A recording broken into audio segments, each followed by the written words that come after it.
তোমার প্রথম দিনের শুটিং এর দিনগুলোতে যেতে চাচ্ছি যে প্রথম যখন শুট করলে ভুলভ্রান্তি কেমন ছিল? তো আমার মনে হচ্ছে যে আমি যখন প্রথম দিন সিন করতে যাই, আমাকে যখন বলেছে, আমাকে না হুট করে বলেছে। হ্যাঁ, মানে সকালবেলা আমি গিয়েছি। তো বলেনি যে আমার সিনটা অ্যাকচুয়ালি কখন হবে। আমি মানে যেকোনো সময় বলতে যে কখন। আচ্ছা। তো তখন তো একটা টাইমে যে অনেকক্ষণ হয়ে গেছে, 2 ঘন্টা হয়ে গিয়েছে। কারণ ওদের সেট রেডি করতে আবার কি ঝামেলা হচ্ছিল, লাইট। আর ওই টাইমে হচ্ছে তোমার বৃষ্টি বাদলের টাইম ছিল, যে যখন তখন বৃষ্টি চলে আসছিল।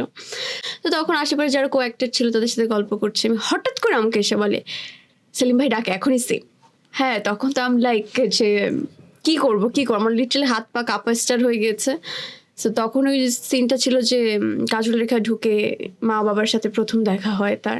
তো ওই অতটুকু সিন করতেই মনে করো আমার মানে জান প্রাণ বেরিয়ে যাবে, যে এক্ষুনি বুঝে আমি একটা বকা খাবো, যে সেলিম ভাই বলবে যে ঠিক হয়নি, ভুলভাল হয়েছে, আবার করো।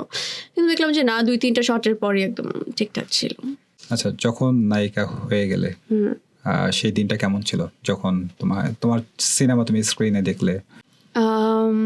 আমি আসলে যখন কাজল রেখা রিলিজ হয় তার আগের দিন রাতে আমি আসলে ঘুমাতে পারিনি। আর আমার এখন মনে হয় যে প্রত্যেকটা সিনেমার আগে আমার এরকম হবে।